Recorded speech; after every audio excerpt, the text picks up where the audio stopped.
श्री गणेशाय नमः। ओम श्री सरस्वत्यै नमः। ओम श्री गुरुभ्यो नमः। ओम समस्त जन कल्याणे निरतं करुणामयं नमामि चिन्मयं देवं सद्गुरुं ब्रह्मविद्वरं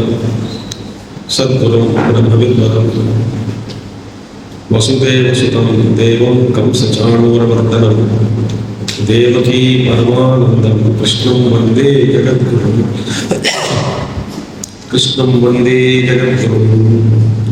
हरि ओम। कर्मयोग के बारे में आज हम कुछ श्लोकों के द्वारा प्रस्ताव करेंगे। ध्यान से सुनिए। ये जो लोक है ना, पृथ्वी लोक, भूमंडल भूलोक में हम सबको कर्म करना ही पड़ेगा। जब तक हम जीवित हैं तब तक हम सबको कर्म से छुटकारा मिलेगा नहीं। ये ऐसे लोग हैं, इस लोक का धर्म है कि कर्म करना है, और कर्म करने में आयास प्रयास बहुलायासम, तनाव बढ़ जाता है, दुखी हो जाता है आदमी। कभी कभी शरीर सहयोग नहीं देता, कभी मन सहयोग, कभी नहीं, हमेशा मन का सहयोग नहीं देता।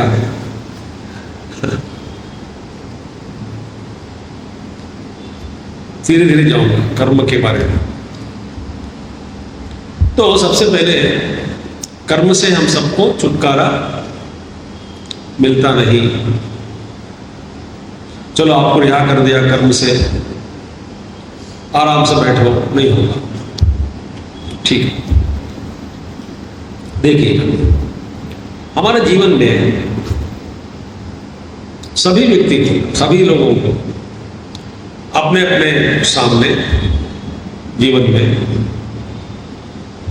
कुछ कर्म ऐसे हैं हमको करना ही पड़ेगा। पात्र के अनुसार, पात्र का पोषण पत्नी के रूप में, पति के रूप में, पुत्र के रूप में, पुत्री के रूप में, अलग अलग पात्रों, सब हर एक क्षेत्र में हर पात्र का पोषण करते समय उस पात्र के संबंध में कुछ कर्म ऐसे हैं तो करना ही पड़ेगा। ठीक है, देखिए ध्यान से सुनिए। हम सबको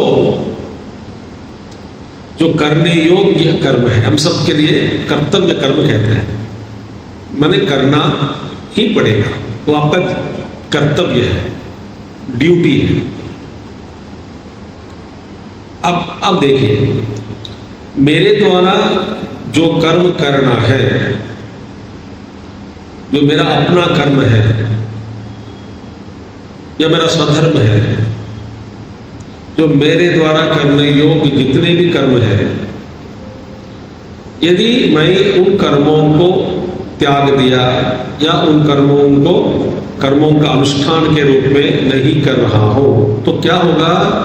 मतलब मेरे द्वारा जो करना है वो नहीं कर रहा हूं। ध्यान सुनिए, इसका मतलब यही निकलता है कि आपके द्वारा जो नहीं करना वो कर रहे हैं। दो ही रास्ता है, जो हमको करना है, जो कर्म कर्तव्य कर्म हम कर रहे हैं या नहीं कर रहे हैं, हम मेरे ड्यूटी, मेरा स्वधर्म या मेरा कर्म, मेरे द्वारा जो करने योग्य कर्म है, यदि उन कर्मों को मैं नहीं कर रहा हूं, इसका मतलब क्या हुआ? जो नहीं करना है वो हम कर रहे हैं। इस बीच में कोई गैप नहीं होता, अंतर नहीं है।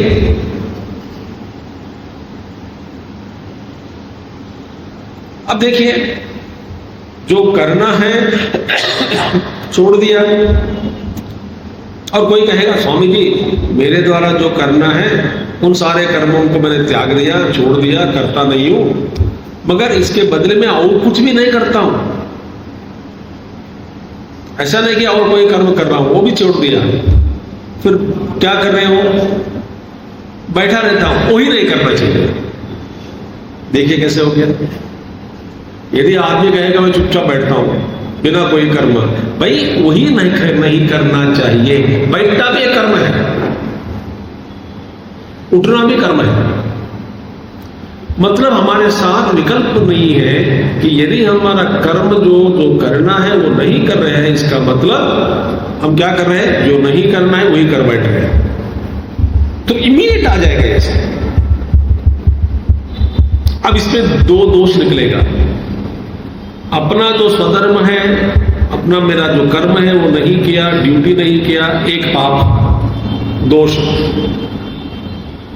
जो नहीं करना है वो कर रहा हूं, दूसरा दोष।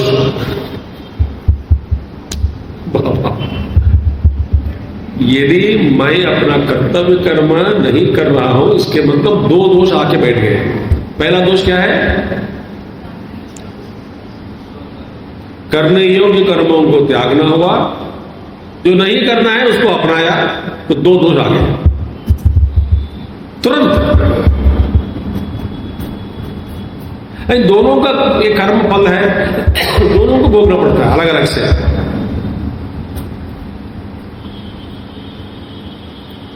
ये इंपॉर्टेंट बात। दूसरी बात यही है कि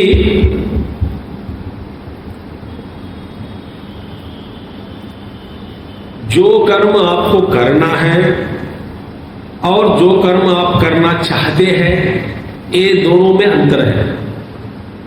चाहते बहुत कुछ, मगर हम जो चाहते हैं वो धर्म के सीमा के अंतर्गत है या धर्म के बाहर है। कुछ करने योग्य कर्म मेरे द्वारा वो करना है, और कई कर्म ऐसे हैं हम करना चाहते हैं मगर धर्म से परे है, स्वधर्म से परे है। तो जीवन का मुख्य रूप से कर्म के विषय में यही हमको करना चाहिए कि मेरा दिल चाहता है ये करे वो करे वो करे, ये करे ये भी करे वो भी करे, मगर ये प्रश्न पूछना है, दिल से ही पूछना है, मेरा दिल बताओ ये तुम्हारा कर्तव्य है क्या? नहीं है तो त्याग दो। तो आप क्या चाहते हैं, मैं क्या चाहता हूं, ये अलग है। अपना चाह को अलग रखना है, दूर फेंकना है। मैं भी कुछ चाहता हूं,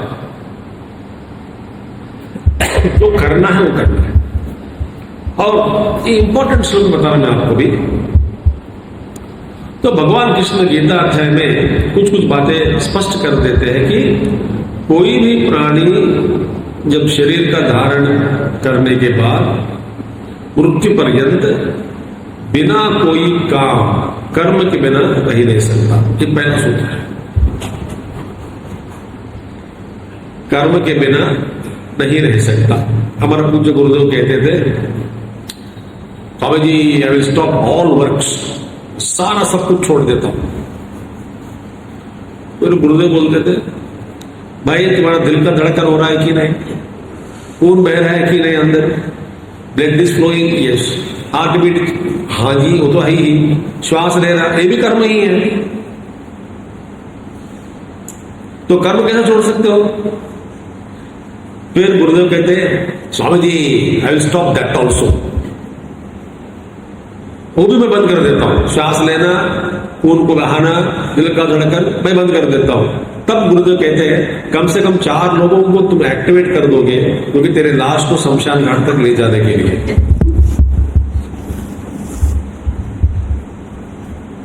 at least you make 4 people active to take your dead body to the nearest burial ground और क्रिमेशन ग्राउंड। मतलब क्या है? कोई भी प्राणी इस लोक में जन्म लेने के बाद कर्म से पूर्ण विराम लूंगा, यह संभव नहीं है। जब तक आप जीवित हैं तब तक कर्म करते ही रहना है, बच नहीं सकते।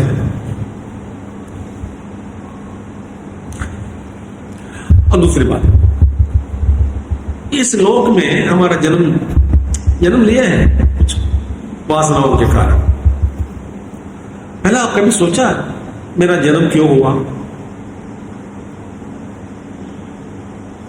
वो माता पिता के कारण हो नहीं, माता पिता के कारण नहीं, आपकी कुछ भी है, जन्म लेने की इच्छा, मैं जन्म लूंगा। तो हम सबसे पहले ये प्रश्न पूछो, मैं क्यों आया हूं? दुख भोगने या सुख भोगने? सुखी चाहते हैं, दुख थोड़ी चाहते हैं। तो हम सब जन्म लिए हैं सुख भोगने के लिए, और इस लोक में सुख मिलेगा केवल कर्म से।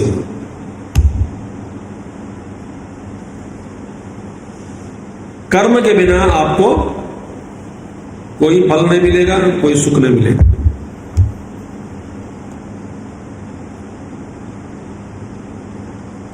प्रवृत्ति मार्ग, कुछ लोग हैं निवृत्ति मार्ग पकड़ते हैं, उनकी संख्या बहुत कम है, अत्यंत अल्प संख्यक के लोग होते हैं। ज्यादा से ज्यादा लोग भोगने आए हैं, इसलिए वासनाएं प्रेरित करते रहे, ये करो, घर बनाओ, गाड़ी ले लो, ये करो, वो करो, और वहां जाओ, उधर बिजनेस चालू करो, उधर पैसा कमाओ, उधर रखो, उधर कंटिन्यूअसली नॉन स्टॉप अंदर इच्छाएं प्रकट होते रहेंगे।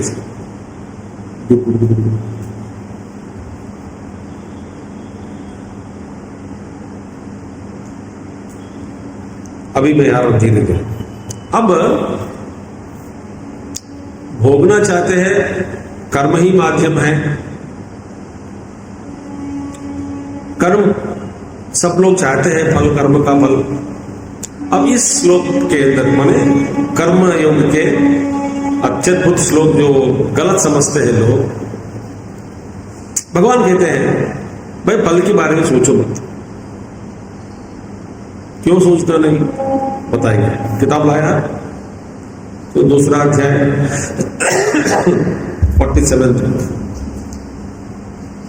47 श्लोक। अब दोहराइए, मैं पहले कर्मण्येवाधिकारस्ते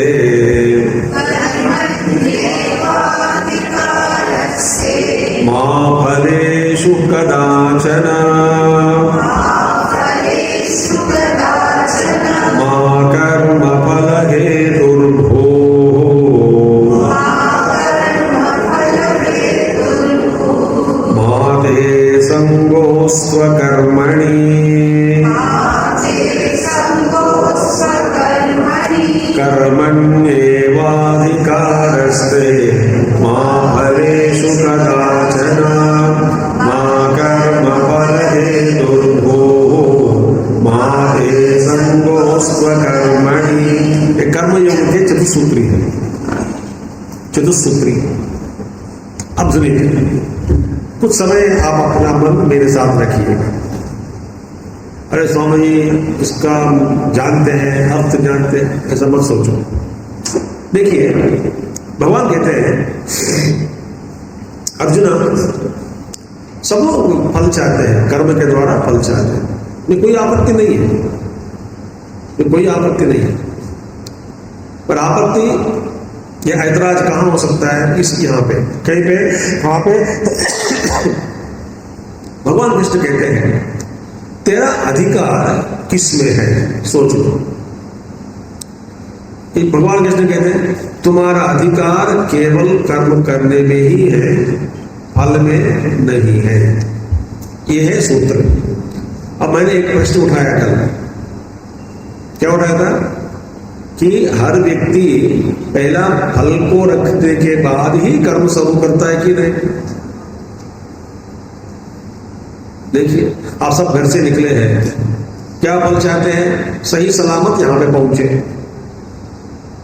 प्रवचन के बाद चले जाएंगे। क्या संकल्प रखते हैं? सही सलामत घर पहुंचे। तो घर पहुंचना है इसलिए कर्म आप शुरू करते हैं कि नहीं, यहां से नीचे जाना, लिफ्ट पकड़ के वहां पे जो भी माध्यम पकड़ना, घर जाना। सो फल ही मन में रखते हैं, पहले रखने के बाद कर्म आरंभ करते हैं। मैं धीरे धीरे जा रहा हूं। भगवान कृष्ण कहते हैं तुम्हारा अधिकार कर्म में ही है, फल में नहीं है। तो सबसे पहले क्या करते हैं हम सब क्या, हमारा जीवन की एक दिशा बना के रखते, दिशा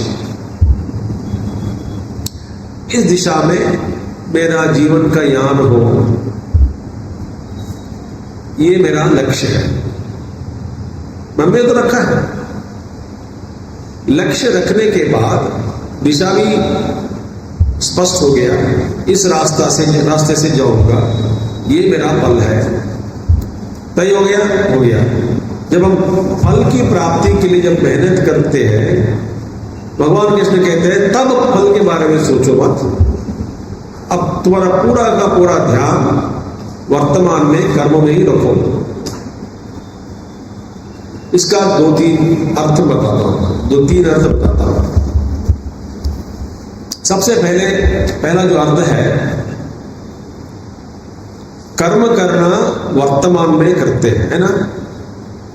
भूतकाल में अब का कर्म मैं कर सकता हूं, भविष्यकाल का कर्म अभी मैं नहीं कर सकता हूं। तो कर्म करना माने वर्तमान में ही संभव है। ठीक है, सबसे पहली बात।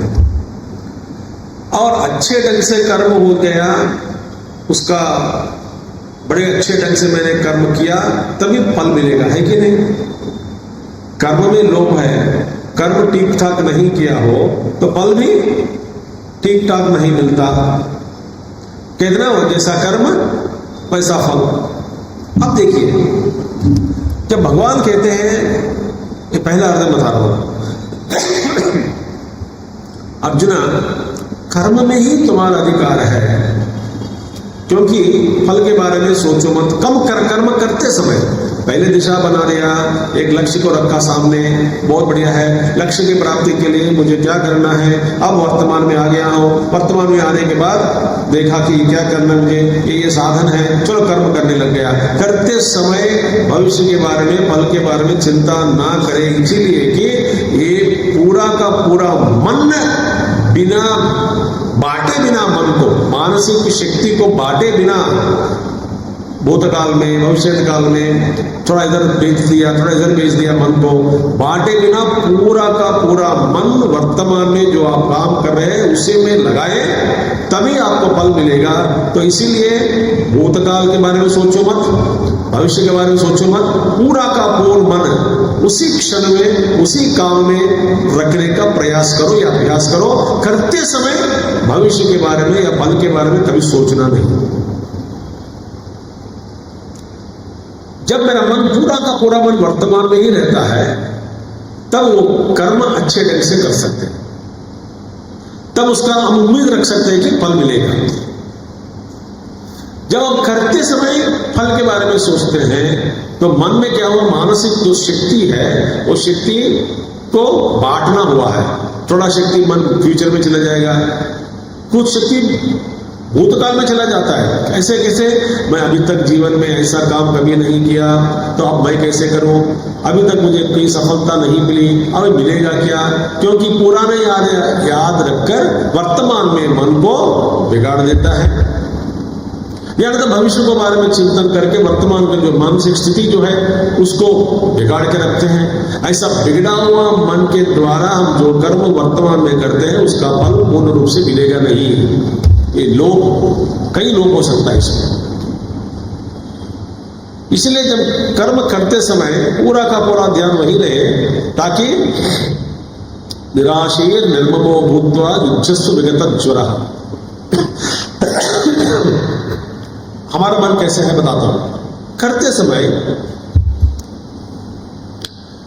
मानसिक जो शक्ति, ऊर्जा है, शक्ति है, एनर्जी है, उसमें यूं समझो कि 40% का जो शक्ति, वो शक्ति भविष्य के बारे में सोचते सोचते आगे चला गया समझो,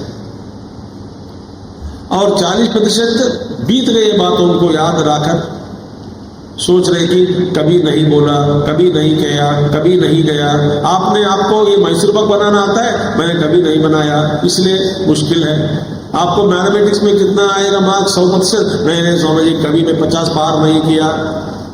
मन बीत गए बातों को याद दिलाकर वर्तमान में आपसे कहता है कि तुम्हारे द्वारा ये संभव नहीं है, क्योंकि इससे पहले कभी प्राप्त किया नहीं, मिला नहीं तुमको, तो अभी भी नहीं मिलेगा। कि एक तरह का कभी भी जीवन में उठा नहीं, अकेले गई नहीं, तो मैं कैसे जा सकता हूं। तुरंत ये मन बीत गए बातों को याद लाकर कुछ ना कुछ शक्ति वेस्ट हो जाता है। अब देखिए, और एक जैसे कि ज्यादा उम्र बढ़ रहा है ना, 80 साल 90 साल, जितना उम्र उतना पास्ट के बारे में सोचते हैं, क्योंकि आगे भविष्य कम होता जाएगा। 90 साल के आदमी बैठे हैं और जाके पूछ सकते हैं, दादाजी आपका जीवन का लक्ष्य क्या है? कुछ सुना नहीं दिया उसको। ये अपमान करना ही होता है उस उम्र में जाके ऐसे प्रश्न पूछना। बच्चों का पास्ट कम है, भूतकाल कम है, ज्यादा भविष्य के बारे में सोचते हैं। तो न भविष्य के बारे में सोचो, न भूतकाल के बारे में सोचो। अभी इस वक्त मुझे जो करना है, मन को आदेश लेकर पूर्ण रूप से वही लगाओ, उसी में तुम्हारा अधिकार है। क्योंकि जब मन बंटना शुरू हो गया, तुम्हारा फल में रोक हो जाता है, फल पूर्ण रूप से मिलेगा नहीं आपको। तो फल किस पर आधारित है? वर्तमान में आपके मन पर आधारित है। तो भगवान कृष्ण कहते हैं, अर्जुना फल के बारे में सोचो मत, वर्तमान में रहो, अपना काम करो, बस जो होगा होगा, बाद में देखिए। करते समय फल के बारे में मत सोचो। ये पहला अर्थ है। ओके, दूसरा अर्थ, अभी अर्थ ध्यान से सुन लेना प्लीज। हम क्या समझते हैं, मैंने अपना कर्म किया, मैंने अपना ड्यूटी किया, पूर्ण रूप से तन मन धन दिल सब लगाकर काम किया, फल तो मिलना चाहिए। भाई मेरा काम पूरा किया, फिर भी फल नहीं मिला। मेरा जो अधिकार जिसमें है, उसने पूरा का पूरा मन लगाकर काम किया, फल तो मिलना चाहिए। एक हम क्या सोचते हैं, मेरा जो मेहनत और फल एक डायरेक्ट संबंध है, मैंने जो किया वो फल मिलेगा, मिलना चाहिए। ऐसा कोई डायरेक्ट संबंध नहीं है, क्योंकि मैं अपने ओर से जो कर्म जैसा करना है, पूर्ण रूप से तन धन मन दिल सब लगाकर, बुद्धि लगाकर अच्छे ढंग से इसका किया। मगर मेरी मेहनत और फल के बीच में कई कारण हैं, बीच में घुस जाते हैं। वो सभी कारणों के प्रति मेरा पकड़ या कंट्रोल बिल्कुल नहीं है। जैसे कि मैंने एग्जाम की तैयारी की, उसी दिन बुखार आ गया, क्या कर सकते हैं? बुखार मेरे हाथ में नहीं है, न जाने पिछले जन्म का कर्म हो या इसी जन्म का कर्म हो, कुछ ना कुछ कर्म आके बैठ गया। जैसे मैं पूरी तैयारी की, किसी की मौत हो गई, एग्जाम लिख नहीं पाया। देखो, नहीं तो और एक बात हो सकता है, कई बार प्रिपेयर किया, एग्जाम पेपर लीक होने के कारण एग्जाम ही कैंसिल हो गया हो, या ट्रैफिक जैम में फंसकर एग्जामिनेशन सेंटर तक पहुंच ही नहीं पाया।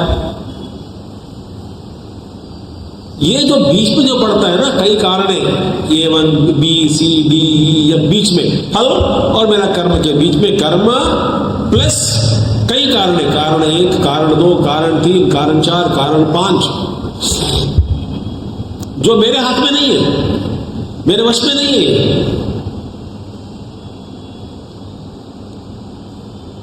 आप गए एयरपोर्ट, फ्लाइट ही कैंसिल हो गया, आपने टिकट खरीदी, पैकिंग भी किया, समय पर चला गया, आपके ओर से सब ठीक ठाक था, फल नहीं मिलेगा। क्यों? कुछ कारण बीच में आ गया, अटक गया। तो भगवान कहते हैं, तुम्हारे कर्म के अलावा कई कारण जो बीच में पड़ जाते हैं, वो तेरे वश में नहीं है, उसकी चिंता भी छोड़ो।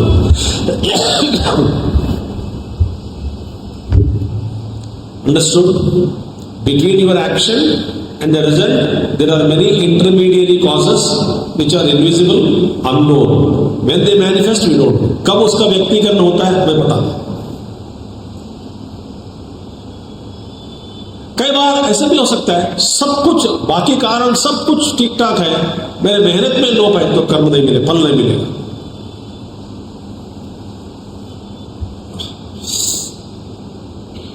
तो मेरे ओर से मेरा कर्तव्य का अधिकार किसमें है? मेरा जो कर्म है पूर्ण रूप से किया हूं, फिर भी नहीं मिला, कई कारण बीच में घुस गए जो मेरे हाथ में नहीं है, मेरे वश में नहीं है, क्या कर सकते हैं?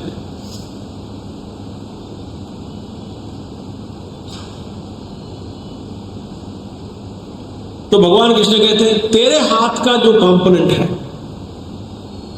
तेरे अंदर में जो तुम्हारे वश में ला सकते हो वही करो, बाकी चिंता न करो, क्योंकि फल मिल भी सकता है, शायद मिलेगा भी नहीं।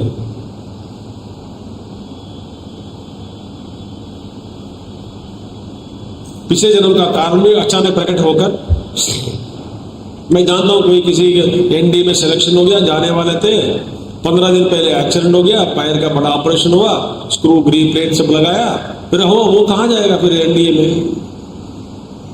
इंटेलिजेंट है मगर पूर्व जन्म का कर्म रोक दिया, इसके हाथ में नहीं।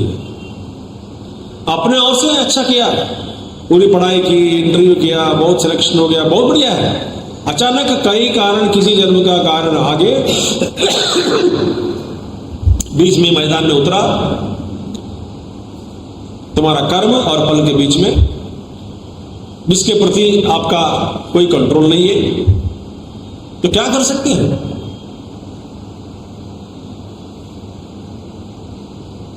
ये दूसरा कारण है। तो भगवान कृष्ण कहते हैं भैया आपके हाथ में जो कंपोनेंट है, जो भाग है, उसी भाग को ठीक ठाक तुम्हारा अपना तन मन धन दिल लगाकर कर्म करो, बाकी तेरे हाथ में नहीं हो सकता, इसलिए फल की चिंता न करें। मोबाइल बंद कर दीजिए ना, नहीं तो क्या होता है बताता हूं। सपोज 30-40 लोग सुन रहे हैं, किसी एक का घंटी बजेगा, बाकी सभी लोग मन में शाप देते हैं, गुस्सा करते हैं, द्वेष करते हैं, डांटते हैं, वो यदि बाकी लोग ठीक नहीं गाली भी देते हैं मन में। आप क्यों बैठे बैठे मार खाते हो? मैं सच कह रहा हूं, मौका क्यों देते हो लोगों को?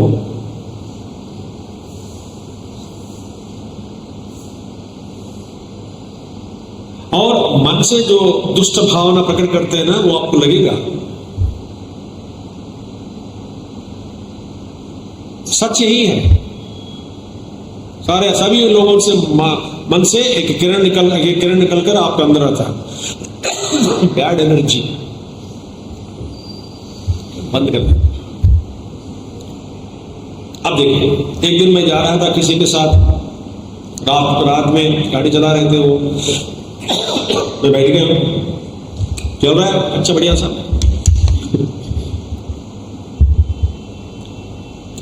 रात को 9-10 बजे शहर पार किया, फिर अंधेरा हो गया, अचानक उन्होंने ब्रेक डाल दिया, ड्राइवर साहब कोई बंदा मारा, अरे भाई क्यों रोका है बेटा गाड़ी?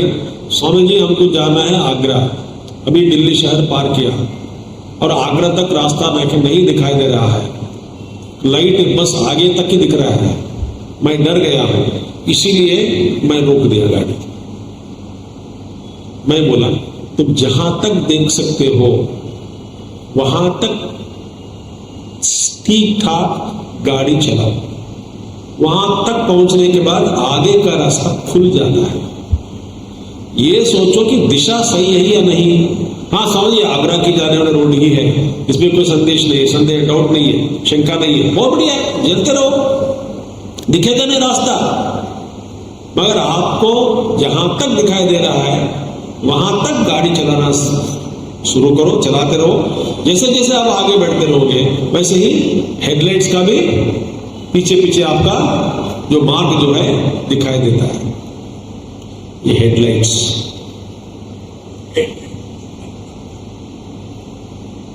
आपके सामने जो कर्म है, जहां तक आप देख सकते हो वहां तक आप प्लान कर सकते हैं, अच्छे ढंग से काम करो। मैं कहाँ मरूं स्वामी, मैं सोच रहा हूं गौहती में मरूं या वाराणसी में मरूं।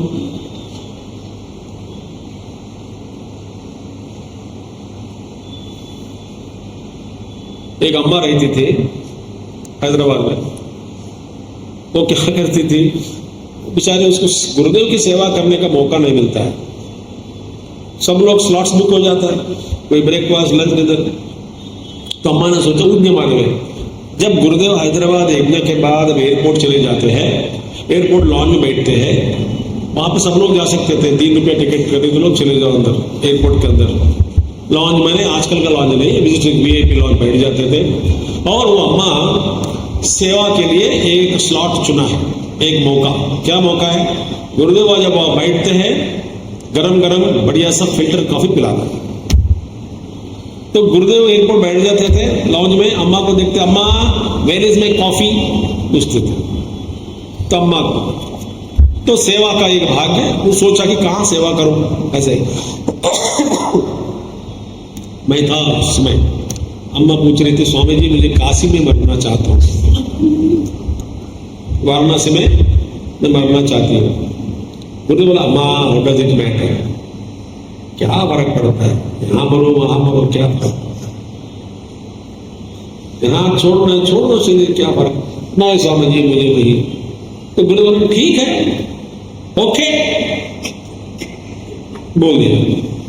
अब 3-4 महीने के बाद उस गई वाराणसी, मगर इनके मन में ये नहीं था कि इसी विजिट में चले जाएंगे। वो चले गए। गुरुओं के साथ पंगा क्यों लेना बताओ, खास करके गुरुदेव। जो संकल्प किया तो गया, हमें खबर मिली अम्मा मर गई, कैसे मर गई, वो कुछ सोची नहीं होगी, बेचारे सोचते होंगे 15 साल के बाद जाने वाले वाराणसी में मरूंगी, इस वक्त नहीं है। वो स्पष्ट करना है ना गुरुदेव को, 15-20 दिन के बाद, 15-20 साल, 15-20-25 बार दर्शन करने के बाद 26वां बार मरे, ऐसा बोलने से अच्छा होता है ना। ऐसा नहीं बोला, जब वाराणसी मरना चाहती हूँ मैं गया, ओके बोल दिया गुरुदेव।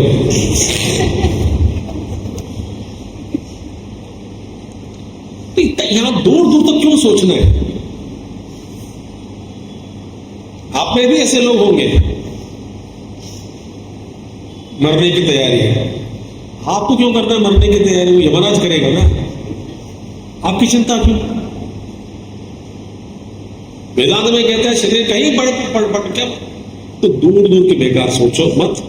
आपके आगे जो कर्म है, जहां तक आपको देखना है वहां तक देखो, उसी में आपका अधिकार है।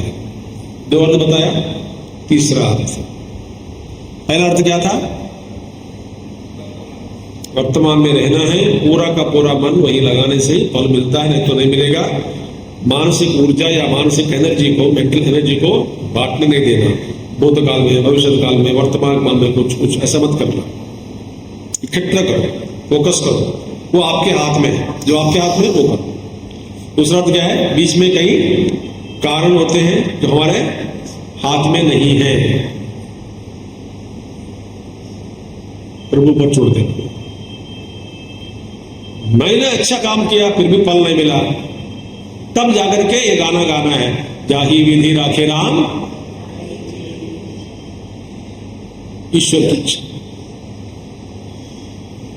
मुझमें कोई लोभ नहीं किया, मेरे कर्म पूरा लगा अच्छा काम किया, फल नहीं मिला, ईश्वर इच्छा।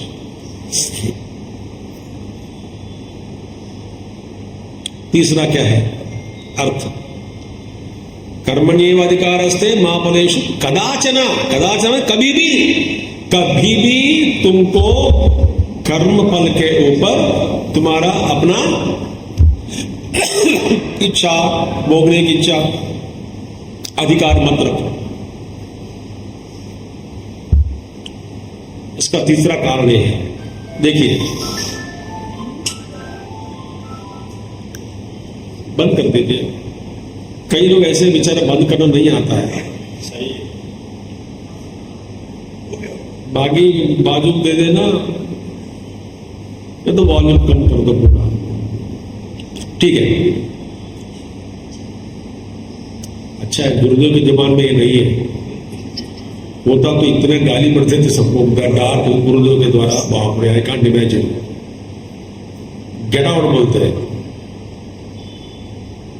एक बार हम गए थे नीटी NITIE, अभी तो IIM मुंबई बन गया, हवाई आश्रम के पीछे ही, गुरुदेव के साथ हम भी गए थे एक प्रवचन के लिए, गुरुदेव प्रवचन अच्छे से लॉन में किया, सभी लोग आश्रम के पीछे सब लोग, कई लोग गए थे, यूथ कैंप चल रहा था, हम भी गए थे। सामने बैठा हूं, ओ कंपनी के लोग भी बैठे हैं, तो गुरुदेव अचानक बोलना बंद कर दिया, एक्शन शुरू किया।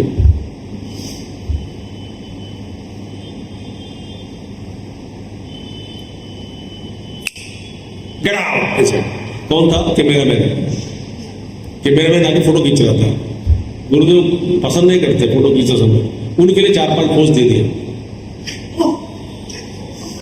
गेट आउट, एनफ, तेरे 4-5 पोज दे दिए, गेट लॉस्ट। चलो दौड़े आकर बिस्तर उठाकर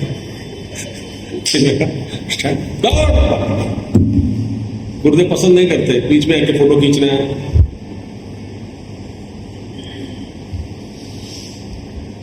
हम लोग सोचते हैं क्या यहाँ कर रहे हैं, तो कुछ बोलते नहीं, ऐसे ऐसे बोल रहे हैं, बोला हम समझ रहे क्यों कर रहे हैं, तो खड़ा खींच लिया है, हो गया एनफ, गेट आउट, भाग गए। एनीवे, अब मैं एक प्रश्न पूछता हूं, अब तक आपके जीवन में कुछ ना कुछ विजय प्राप्त हुआ, मिला कि नहीं? विजय प्राप्त किए ना आपने, 10th क्लास से पास किए होंगे एटलीस्ट, कम से कम 12th क्लास पास किए, डिग्री पास किए होंगे ना, कई अच्छे काम, कई काम किए हैं, विजय आपको मिला है, ऐसा नहीं कि सफलता नहीं मिली, मिली है, ठीक है। मैं अपने प्रश्न पूछता, आपके ही सफलता में आपका अपना योगदान कितना प्रतिशत रहा? आपके विजय के पीछे और आपकी सफलता में आपका ही अपना योगदान कितना प्रतिशत रहा? बोल सकते कोई? 30, 30, अच्छा, बोलिए। और 70, अच्छा, कौन बोला? 10, अब बताओ प्लीज, थोड़ा गहरे जाओ। अब जब सोचो, हर सफलता में अपना योगदान अत्यंत न्यूनतम है, ना कि बराबर। फिर बोलेंगे हमने मेहनत किया, अरे बुद्धू, मेहनत करने के लिए लगन किसने दिया? बुद्धि किसने दी? मन किसने दिया? माहौल किसने बनाया? शरीर किसने दिया? मैंने सोच लिया, सोचने के लिए बुद्धि किसने दी?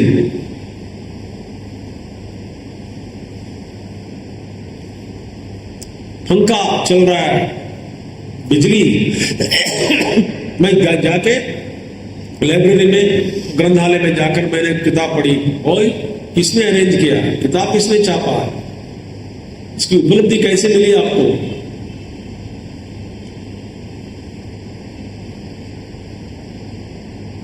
आप सोचोगे आपका अपना योगदान इस माध्यम किसने दिया? भगवान।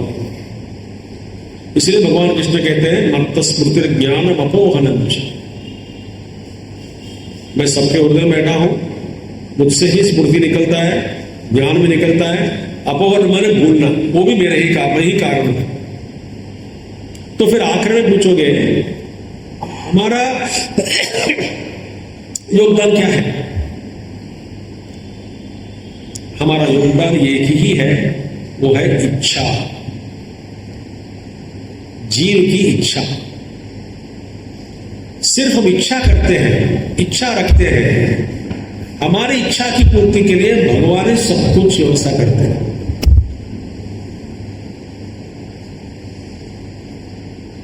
अब मानेंगे नहीं? सोच लेना। इच्छा जीव की है।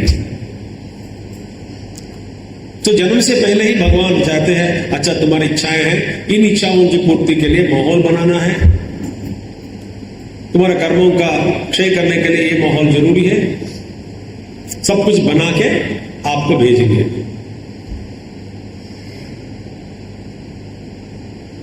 मेमोरी पावर किसी का बहुत मजबूत होता है, किसी का नहीं होता है। स्वास्थ्य, इसीलिए मां फलेषु कदाचना, कदाचना का अर्थ ही है कि जो कुछ भी आपको फल रूप में फल मिलता है, कर्म फल, वो आपके लिए स्वयं भोगने के लिए नहीं है, सबको बांटकर प्रसाद के रूप में जो बचेगा वो आपको लेना है। हम ऋणी हैं, देश के ऋणी हैं, परिवार के ऋणी हैं, समाज के प्रति ऋणी हैं, देवताओं के प्रति ऋणी हैं, ऋषियों के प्रति ऋणी हैं, पेड़ पौधे पृथ्वी मैया के प्रति ऋणी हैं, वायुदेव के प्रति ऋणी हैं, सूर्य भगवान के प्रति ऋणी हैं, पूरी प्रकृति के प्रति ऋणी हैं। तो आपको जो फल मिलेगा वो आपके लिए नहीं है भोगने के लिए, सिर्फ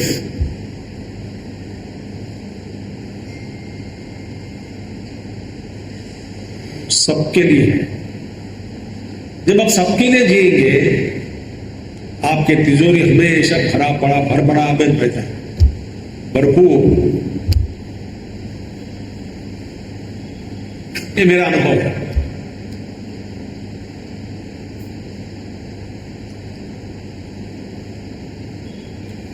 सो मां फलेषु कदाचना, माने मैंने कमाया, मैंने बनाया घर, मैं इसको दूं, भाई को क्यों दूं, बहन को क्यों दूं, मम्मी पापा को क्यों दूं, या तो रिश्तेदारों को क्यों दूं, देश के लिए क्यों दूं। मेरी मेहनत की कमाई है, अकेला भोगूंगा, भोगो मर जाओ, अगले दिन वो भी नहीं मिलेगा, अगले जन्म में। भगवान देखते हैं कि तो स्वार्थी है, क्यों दे। अब आप दूसरों के लिए जियोगे, भगवान कृष्ण वचन देते हैं ना, ऐसे भक्त का योग और क्षेम मैं देखूंगा। इसीलिए कर्मण्येवाधिकारस्ते, पहले अपना कर्तव्य को पहचानना और कर्म करते रहोगे। फल के बारे में सोचो मत, फल मिलेगा, जो फल मिलना मिलेगा, मगर तेरे हाथ के अंदर, तेरे हाथ में जो है, जिस पर पूरा अधिकार आपका है, किस पर है अधिकार? कर्म पर ही। तो मन बुद्धि लगाकर कर्म करो, वर्तमान में फल के बारे में सोचो। वो आएगा नहीं आएगा, अपने आप में नहीं है। भगवान ने धोखा दिया मुझे, मैंने अच्छे ढंग से कर्म किया, फिर भी फल नहीं मिले, कब पे मिला नहीं फल, शिकायत मत करो। और बुद्धि से परे है ये सब। गहना कर्मणो गति, भगवान कृष्ण कहते, कर्म की गति बहुत गहन है, मैंने पहचानना जानना मुश्किल है। क्योंकि और एक बार बताता हूं, एक पाप किसी ने किया है समझ, ईश्वर कौन है? ईश्वर कर्म फल दाता। अब जानते हैं ना, कर्म हम करते हैं, फल देने वाला कौन है? ईश्वर है। अब ईश्वर का कैसा फल बांटता है, उनका अपना नियम है। क्योंकि देखिए, मैं एक पाप किया, पाप कर्म, उसका फल भोगना ही पड़ेगा। वो पाप कर्म का फल भगवान यदि उस फल को टुकड़ा टुकड़ा करके धीरे धीरे आपके द्वारा आपको अनुभव करा के छोड़ देता है, छुटकारा पा लेता है, दिला देता है कर्म से, या नहीं तो 10-15 कर्म पाप कर्मों का फल एकत्रित करके एक साथ दे देंगे फल। पुण्य कर्म, एक बड़ा पुण्य कर्म टुकड़े में बांट कर धीरे धीरे आपको भोगने के लिए देंगे। कभी कभी नहीं तो 15, 20, 30 पुण्य कर्मों का फल इकट्ठा करके एक साथ फल देंगे। ऐसा देने वाला कौन है? निर्णय लेने वाला कौन है? ईश्वर ही है।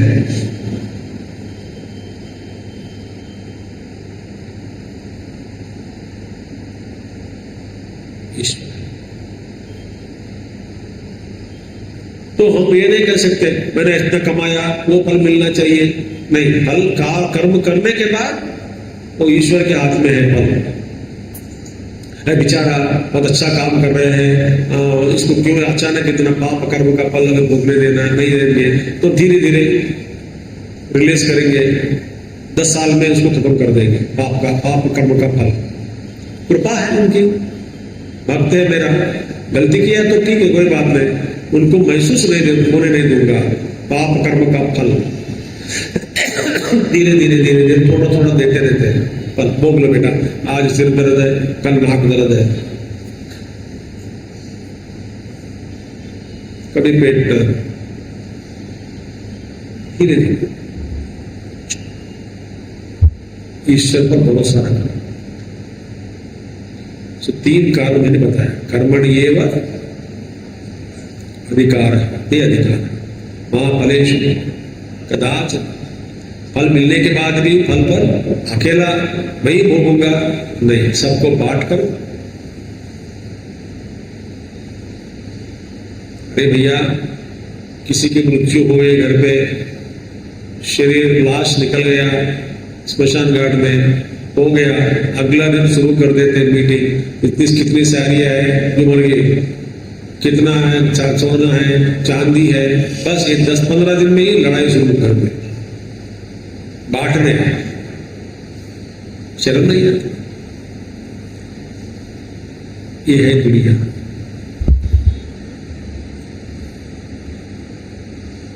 इसलिए कर्मयोग करेंगे तो बहुत अच्छा लगेगा। ठीक है, अब एक प्रश्न, स्वामी जी हमको बताएंगे कौन, ये तुम्हारा कर्म है, कर्तव्य है, ये कर्तव्य नहीं है। भगवान कृष्ण जवाब दे दिया है, बोलते हैं अर्जुन से, शास्त्रम प्रमाण, शास्त्र ही प्रमाण है। करना क्या है, क्या नहीं करना है जीवन में, प्रमाण क्या है, शास्त्र। शास्त्र कौन समझाएगा, शास्त्री के पास जाओ, मैंने गुरु के पास जाओ, गुरु बताएंगे ये तुम्हारा काम है, ये तुम्हारा काम नहीं है, बस फुल स्टॉप। तो कर्म का रहस्य, तो कर्म बिना करे बिना रह नहीं सकते हैं, कर्म में ही हमारा अधिकार है, फल में कभी नहीं है। तो निश्चित रहिए, कई कारण बीच में आके पड़ जाते हैं जिस पर हमारा कोई कंट्रोल नहीं है, नियंत्रण नहीं है। फल मिलेगा तो भी सबको बांट कर जिए। इसी तरह से आप ऐसा अभ्यास करते करते करते कर्म के बंधन से आपको मुक्ति मिल जाती है।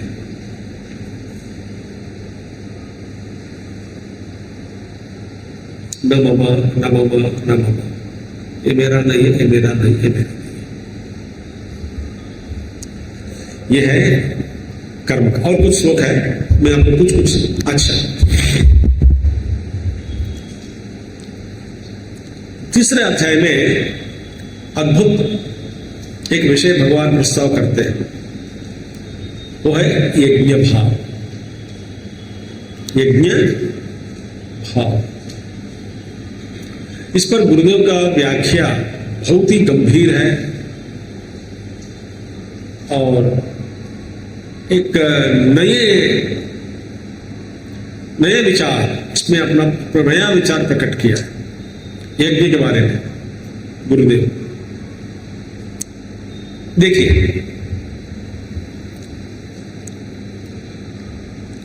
हम सब जी रहे हैं,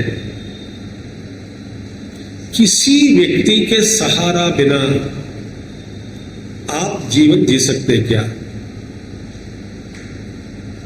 हाँ? मैं अकेला रहूंगा, कहां रहोगे? पहाड़ के ऊपर।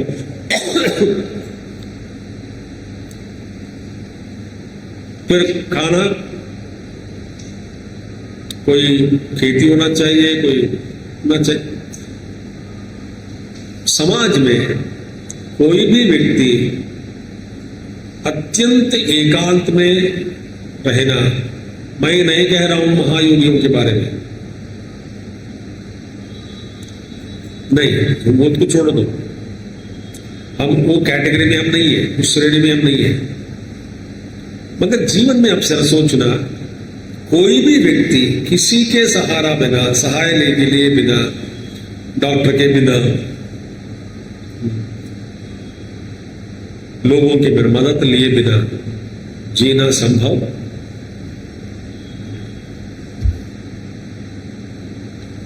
मानते कि नहीं? इसलिए मैनेजमेंट में कहते हैं बचपन में जन्म लेने के बाद हम सब डिपेंडेंट हैं,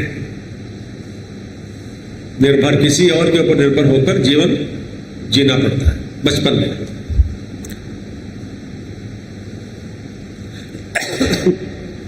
भगवान शंकराचार्य जी कहते हैं, मैं एक छोटा बच्चा था, महीने बालक, मेरे चींटियां गीटियां आगे काटती है, मैं अपने अंगों से दूर भी कुछ नहीं, अपनी सुरक्षा भी कर नहीं पाता हूँ, सिर्फ रोता हूँ। माँ आके देखती है कि क्यों रो रहा है बच्चा, बच्चा को पलट दिया तो नीचे 2-3 चींटियां हैं, तब जाकर के चींटियों को बाहर फेंक देती है। ऐसी मेरी हालत थी हे प्रभु बचपन में।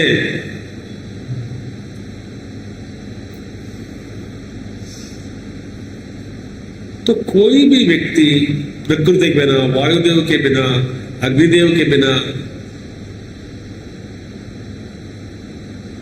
तो हम बचपन में डिपेंडेंट है। बीच में युवावस्था में गर्व के कारण हम सोचते हैं कि मैं स्वतंत्र हूं, माँ बाप को छोड़ दिया, सबको छोड़ दिया, अकेला रहूंगा, मजा आएगा, ये वो है। आप सब लोग अंग्रेजी मूवी देखिएगा, यूट्यूब में मिलेगा, एक रियल स्टोरी है, real story, into the wild, into the wild. एक कहानी हुई थी, एक बालक युवक माँ बाप से फिर बहस करके कोई एक पहाड़ में चला गया अकेला रहने के लिए, अपने साथ डायरी लेके गया। बहुत आखिर में जो वो देता है संदेश दुनिया को, बाप रे, मर जाता है, क्योंकि ये नदी पार किया, गर्मी के मौसम था, पानी नहीं था, पार किया, वहां चला गया। वहां फिर खाना कहां, कुछ कुछ पत्ते कितने खाने लगे, बीमार पड़ गया, भयंकर बीमार। इतने में बारिश का मौसम हो गया, भाड़ी भाड़े वहां पे पानी पानी, तैरना संभव नहीं है, अकेला। तो डायरी लिखता था, आज मेरी स्थिति ऐसी है, मैं कल भी मर सकता हूं, आज मर सकता हूं। आखिर में भी संदेश दिया लोगों को कि प्यार को मत छोड़ो, सबके साथ रहना का सीखो। ऐसा कुछ बड़ा अच्छा संदेश देकर मर जाता है। वो किताब मिली बाद में।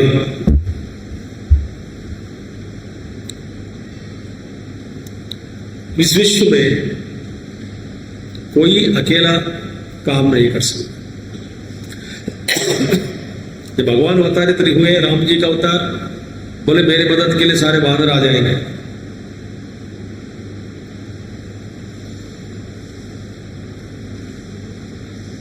तो एक दूसरे के लिए काम करना, ये सृष्टि का नियम है, उसी को कहते हैं यज्ञ भाव।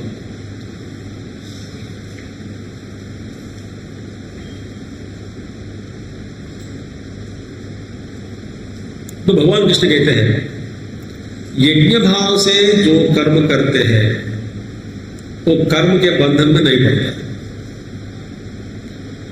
यज्ञ भाव को छोड़कर स्वार्थी के रूप में कर्म जो करते हैं वो बंधन में पड़ जाता है। यज्ञार्थात कर्मणः अन्यत्र लोकोऽयं कर्म बंधनः तदर्थम कर्म कौन्तेय मुक्त संग समाचर। अर्जुन, समष्टि के लिए जियो, समष्टि भलाई के लिए जियो। समष्टि में मानव जाति ही नहीं है, वृक्ष जाति, जंतु जाति, प्रकृति, पृथ्वी मैया, सबके लिए जियो। जब सबके लिए जब जी रहे हैं तुम बंधन में कभी नहीं पड़ोगे। तो जितना स्वार्थ से जियोगे उतना बंधन में पड़ जाते। तदर्थम यज्ञार्थम कर्म करो हे कौन्तेय। यज्ञ के लिए ही कर्म करो, यज्ञ भाव से कर्म करो, सबकी भलाई के लिए कर्म करो।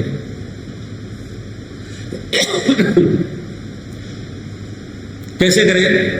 सिंपल सी साधन मैं आपको बताता हूं। आपके चारों ओर जितने भी लोग हैं, नौकरानी है घर पर, वॉचमैन होगा, कोई ऑटो ड्राइवर मिलेगा, कोई बस ड्राइवर मिलेगा, कोई टैक्सी ड्राइवर मिलता है, जिन जिन लोगों के साथ आपका संपर्क हो रहा है उन सबको सुख और शांति में रखने का प्रयास कीजिए। ड्राइवर है, आप गन्ने का रस जूस पी रहे हैं, ड्राइवर पसीना बहा रहा है वहां पे, ऑटो ड्राइवर, समझो ऐसा, उनको हम नहीं देंगे, बोलते अपना कमाई कर रहे हैं, उनको अपना खरीद लो, खरीद के पीने दो, मैं पीऊंगा, उनको नहीं दूंगा। ये संवेदनशीलता जो है, संवेदनशील बनना चाहिए, वही परमात्मा है। सिर्फ यही सिद्धांत रखिएगा। कड़ूस बात करना, घर में लोगों के साथ, नौकरानी हो, कोई भी हो, तो अपने मन को शांति में रखना, धैर्य रखना, क्षमा करना, इस तरह का व्यवहार करते करते करते आप यज्ञमय जीवन का उद्घाटन करोगे अपने जीवन में, और उस यज्ञमय जीवन के द्वारा आपको मानसिक संतुलन बनेगा, मन शांत हो जाता है, ध्यान लगता है, नित्य आनंद का अनुभव आप कर सकते हो। ये भगवान कृष्ण हम सबको तीसरा अध्याय में सिखाया। सबकी भलाई के लिए कीजिए। ऐसा कोई व्यक्ति नहीं है जो एकदम परफेक्ट हो, जिसमें कुछ गलतियां नहीं है, बिल्कुल गलती स्पष्ट है, ऐसा कोई आदमी नहीं। तो इसलिए क्षमा करना सीखो, सबकी भलाई। भगवान कृष्ण ने ये समझाया, यज्ञ भाव से जियो। तीसरा अध्याय, हम सबके लिए जी रहे हैं, तो फिर हम कर्म के बंधन में नहीं पड़ेंगे।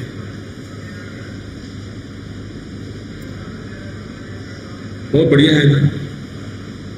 ऐसे कल्पना करो कि आपका पृथ्वी पर आना इसलिए हुआ सिर्फ केवल देने के लिए, ज्ञान देना, अनुभव बांटना, जो कुछ भी आपके पास है सबको शेयर करके जियोगे ना, आप अच्छे साधक बनोगे, मुक्ति भी मिल जाएगी आपको। ये भगवान कहते हैं। तो इसलिए भगवान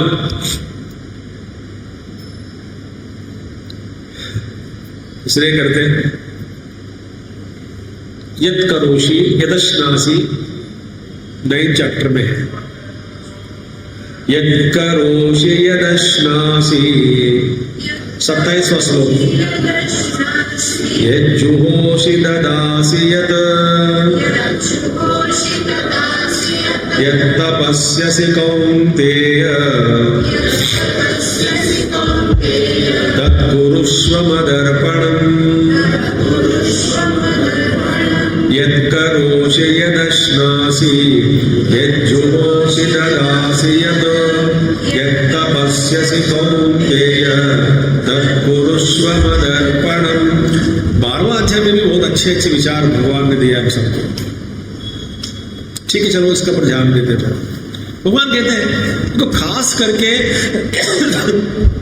मुझे पाने के लिए, मेरे दिल जीतने के लिए कोई विशेष पूजा करे, कोई विशेष साधना करे। भगवान कहते हैं ऐसा कोई जरूरी नहीं है, कोई जरूरत नहीं। साधना बहुत सरल है। भगवान कहते हैं भाई ऐसे सोचो मत भगवान को प्राप्त करना बहुत कठिन है, बिल्कुल आसान है। कहते हैं महात्मा लोग, भगवान से भी, भगवान इतना सरल है, उससे भी कोई सरल वस्तु नहीं है। इसलिए आत्मानुभव के बाद ज्ञानी लोग, आत्मानुभव के बाद प्राप्त करने के बाद उनको कुछ ऐसा नहीं होता कि मैं एक विशेष व्यक्ति हूं। बहुत ही सरल है। महात्मा लोग कहते हैं भगवान इतना सरल है, जानने के बाद लगेगा इतना इतना है सरल, फिर मैंने अभी तक कैसे मिस कर दिया इस भगवान का अस्तित्व को। इतना सरल है।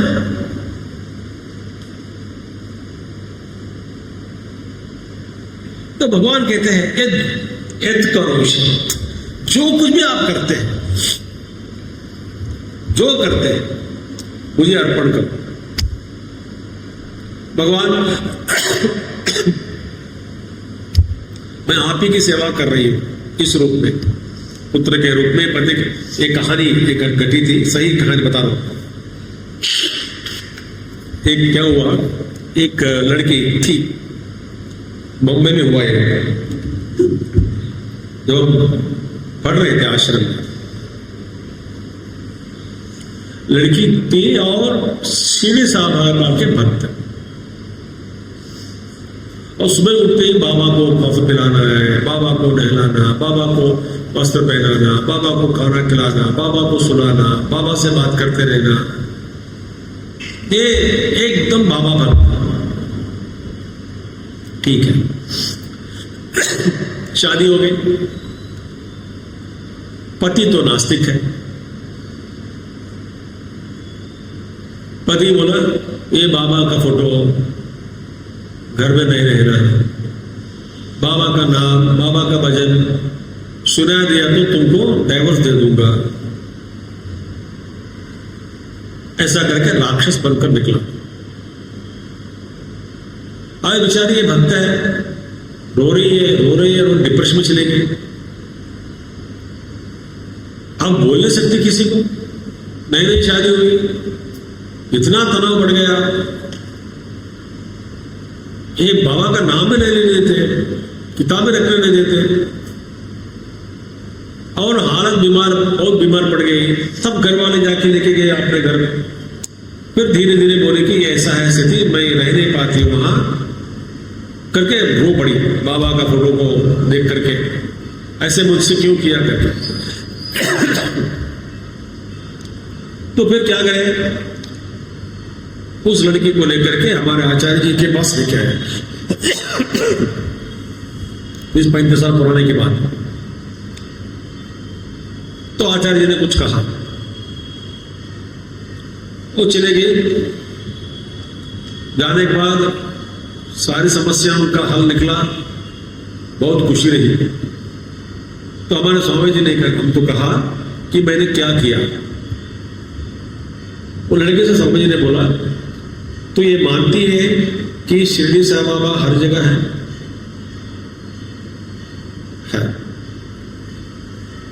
तो ये भी मानती है शिरडी साईं बाबा तुम्हारे पति के अंदर भी बैठा है? जब तुम कॉफी पिलाते हो पति को, बाबा मैं आपको कॉफी पिला रही हूं, ले लीजिए। बाबा मैं आपको खाना खिला रही हूं, ले लीजिए। बाबा मैं घर वालों को सास के पास या जिसके पास जो भी है, मैं आप ही को देखते ही हूं। ऐसा अद्भुत साधना दिए हैं। कोई पति को कैसे पता चलता है कि पत्नी उनमें ही सीधी को देखकर कॉफी पिला रही है? ये बड़े एकदम शांत हो गए, अंदर की चले गए, बहुत अच्छे आगे प्रगति हुई। तो यद करोषि, जो आप करते हैं एक्चुअली भगवान के लिए ही मैं कर रहा हूं, इस सच्चाई को जानना जरूरी है। देखो मेरी परिभाषा कैसे है, ये नहीं कह रहा हूं यूं सोचो, ऐसे सोचो, ऐसे कल्पना करो, ऐसे समझो कि तुम जो कुछ भी कर रहे हो भगवान के लिए कर रहे हो, ऐसा समझकर करो। नहीं, ऐसा जानकर करो।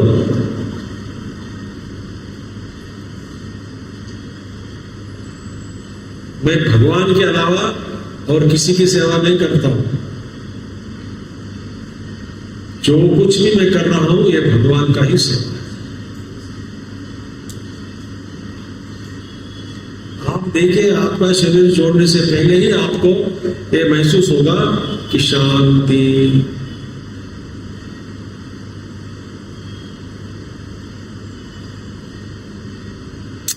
मजा आता है ध्यान में बैठने से। कोई झंझट नहीं, किसी का दुश्मन नहीं है, कुछ भी नहीं।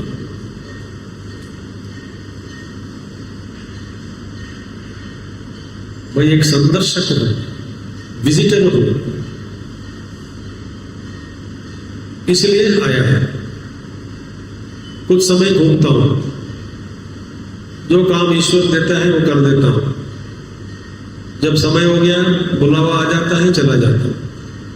ये लोक मेरा नहीं है।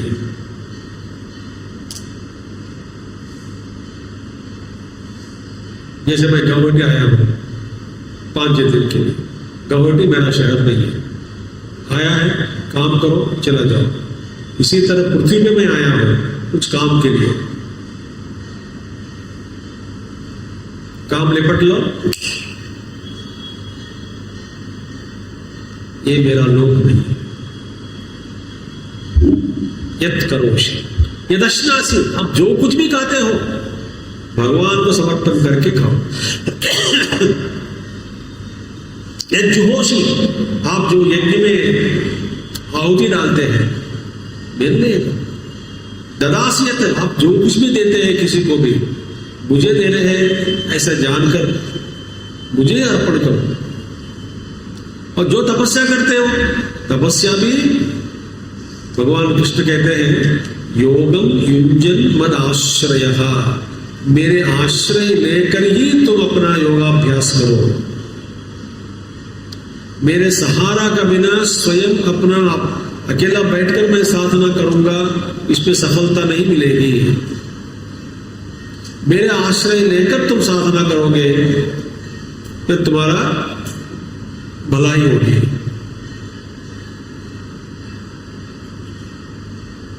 योगम युञ्जन मद आश्रय, मेरा आश्रय लेकर ध्यान करो, मेरे आश्रय लेकर पूजा करो, मेरे आश्रय लेकर व्रत का पालन करो, मेरा आश्रय लेकर योगाभ्यास करो।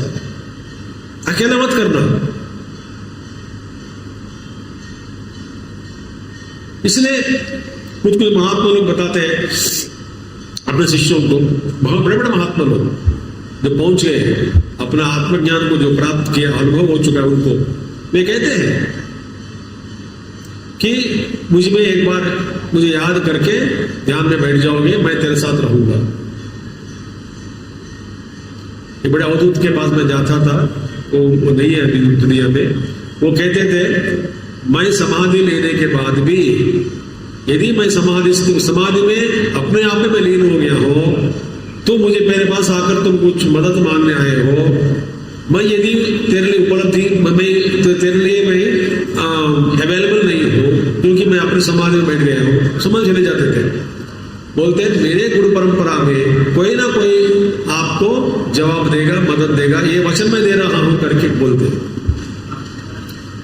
हमारे गुरु परंपरा में कोई अवधूत पीछे अवधूत थे, कोई ना कोई अवधूत आके जवाब देगा, तेरे मदद करेगा, ये वचन मैं दे रहा हूं, ऐसा मुझसे कहा।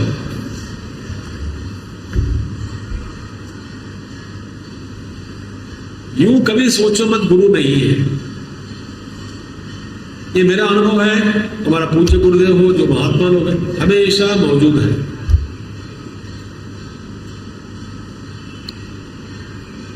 तो इस भावना से आप अब देंगे या तपस्या से करो, तपस्या भी करो, भगवान को साथ में बिठाकर, गुरु को सामने बिठाकर करो, उनके समक्ष में करो।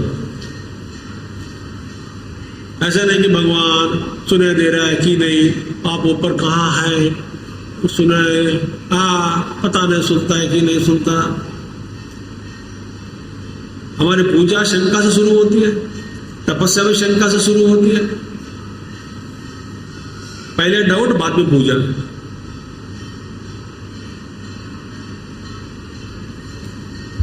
मेरे सब कुछ अर्पण करके,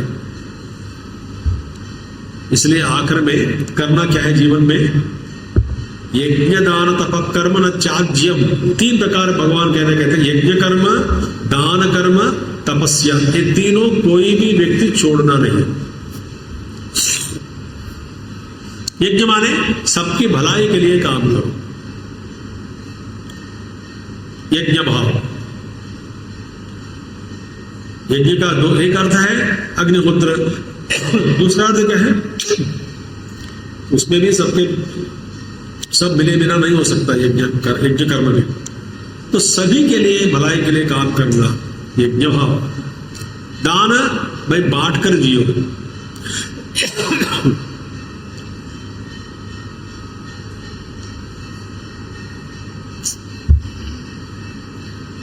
दुनिया में क्या कमी है? पैसा की कमी है? नहीं है। फसल की कमी है? नहीं है। वृद्धि समृद्धि बहुत है, मगर बांट कर हम नहीं जीते हैं, इसलिए लोग रो रहे हैं, तड़प रहे हैं खाने के लिए। इसी समाज में इतना अमीर लोग भी है, गरीब लोग भी है। अमीर लोग गरीब लोगों का ख्याल नहीं रखते।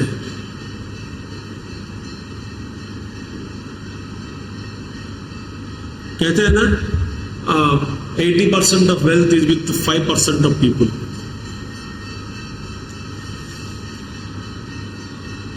क्या करें? एक बार बताओ, जिसके पास 1000 रुपया है वो 100 रुपये दे देता है, जिसके पास 1 लाख है वो 10,000 नहीं देगा, वो भी 100 भी देगा। बुद्धि नहीं आती है दान दक्षिणा देने के लिए। गरीब बच्चे हैं, कपड़ा कुछ नहीं है, खाने के लिए नहीं है, रोगग्रस्त है, सेवा करिए।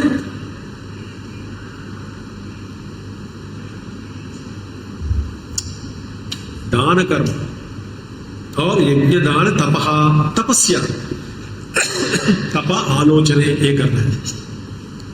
दूसरा है मनसश्च इंद्रियाणाम चाहिए ऐकाग्र्यम परमम तपहा, तप माने त्यागना।